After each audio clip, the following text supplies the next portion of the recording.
ప్రభుత్వ ఉద్యోగులు తమ రెగ్యులర్ సెలవులు వాడుకోకుండానే జాతీయ క్రీడలలో పాల్గొనవచ్చని ఎప్పుడైనా ఆలోచించారా? వినడానికి ఆశ్చర్యంగా ఉన్నా ఇది నిజం. దీనికి కారణం స్పెషల్ క్యాజువల్ లీవ్. సో ఈరోజు మనం ఈ ప్రత్యేకమైన సెలవు గురించి, దాని నియమాల గురించి వివరంగా తెలుసుకుందాం. ఓకే, ముందుగా అసలు ఈ స్పెషల్ క్యాజువల్ లీవ్ అంటే ఏంటో చూద్దాం. ఆ తర్వాత ఫ్యామిలీ ప్లానింగ్ కోసం, అలాగే పౌర బాధ్యతల కోసం ఇచ్చే సెలవుల గురించి తెలుసుకుందాం. చివరగా దీనికి సంబంధించిన కొన్ని ముఖ్యమైన రూల్స్ ఏంటో చూసి ముగిద్దాం. అవును, సరిగ్గా ఇలాంటి ప్రత్యేకమైన సందర్భాల కోసమే, అంటే మన రెగ్యులర్ లీవ్స్ వాడాల్సిన పని లేకుండా ఒక ముఖ్యమైన కార్యక్రమం కోసం సెలవు కావాల్సొచ్చినప్పుడు ఈ స్పెషల్ క్యాజువల్ లీవ్ అనేది మనకు ఉపయోగపడుతుంది. సో సింపుల్గా చెప్పాలంటే స్పెషల్ క్యాజువల్ లీవ్ అనేది మనం సంపాదించుకునేది కాదు. అంటే మిగతా సెలవులాగా మన అకౌంట్లో జమ అవ్వదు. ఇది ప్రభుత్వం కొన్ని ప్రత్యేక పరిస్థితుల కోసం ఉద్యోగులకిచ్చే ఒక సౌకర్యం అన్నమాట. దీనివల్ల మన వేరే లీవ్ బ్యాలెన్స్ ఏమీ తగ్గదు. అయితే ఇక్కడ ఒక కన్ఫ్యూజన్ రావచ్చు. క్యాజువల్ లీవ్కి, స్పెషల్ క్యాజువల్ లీవ్కి తేడా ఏంటి అని. చూడండి, క్యాజువల్ లీవ్ అనేది పూర్తిగా మన పర్సనల్ పనుల కోసం వాడుకుంటాం. కానీ స్పెషల్ క్యాజువల్ లీవ్ అలా కాదు. ఇది ప్రభుత్వం గుర్తించిన కొన్ని ప్రత్యేకమైన పబ్లిక్ పనుల కోసం మాత్రమే ఇస్తారు. అదే మెయిన్ డిఫరెన్స్. సరే, ఇప్పుడు మనం మొదటి మేజర్ కేటగిరీలోకి వెళ్దాం. అదేంటంటే ఫ్యామిలీ ప్లానింగ్. ఆరోగ్యం మరియు కుటుంబానికి సపోర్ట్ ఇవ్వడంలో ఈ లీవ్ ఎలా ఉపయోగపడుతుందో ఇప్పుడు చూద్దాం. ఈ టేబుల్ చూస్తే మనకొక క్లారిటీ వస్తుంది.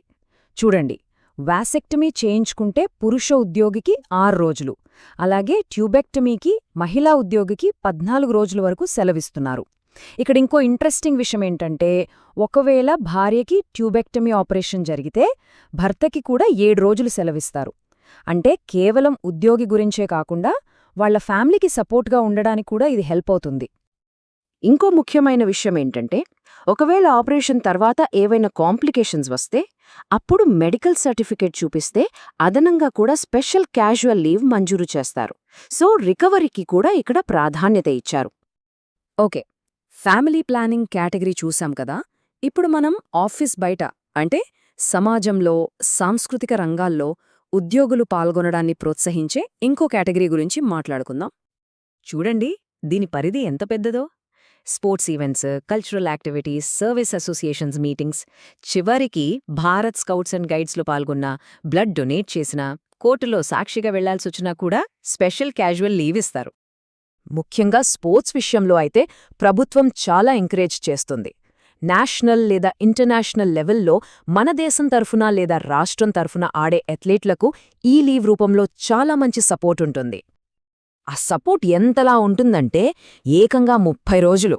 అవును, ఒక క్యాలెండర్ ఇయర్లో స్పోర్ట్స్ ఈవెంట్స్ కోసం 30 రోజుల వరకు స్పెషల్ క్యాజువల్ లీవ్ తీసుకోవచ్చు. ఇది నిజంగా చాలా పెద్ద విషయం. ఈ టేబుల్ చూస్తే మనకొక క్లియర్ పిక్చర్ వస్తుంది. స్పోర్ట్స్కి, కల్చరల్ యాక్టివిటీస్కి సమానంగా 30 రోజులిచ్చారు. అంటే ప్రభుత్వం రెండింటికీ ఈక్వల్ ఇంపార్టెన్స్ ఇస్తోందని అర్థం.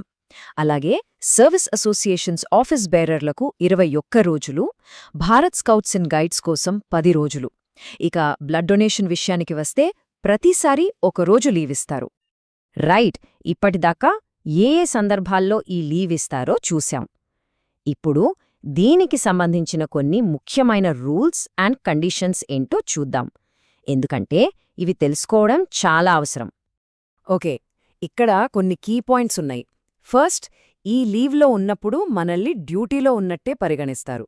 అంటే శాలరీ కటింగ్స్ లాంటివి ఏమీ ఉండవు. సెకండ్, ఈ లీవ్స్ క్యారీ ఫార్వర్డ్ అవ్వవు. థర్డ్, చాలా ఇంపార్టెంట్, దీన్ని రెగ్యులర్ లీవ్తో గానీ లేదా క్యాజువల్ లీవ్తో గానీ కలుపుకోవచ్చు. కానీ రెండింటితో ఒకేసారి కలపడానికి వీల్లేదు.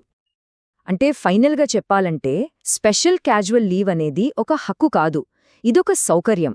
ఉద్యోగులు తమ రెగ్యులర్ డ్యూటీలతో పాటు సమాజానికి, దేశానికి చేసే కొన్ని ప్రత్యేకమైన సేవలను గుర్తించి ప్రభుత్వమిచ్చే ఒక సపోర్ట్ అన్నమాట. సో దీని గురించి ఆలోచిస్తే ఒక ఎంప్లాయర్గా ప్రభుత్వం తన ఉద్యోగుల గురించి ఏమని భావిస్తోంది?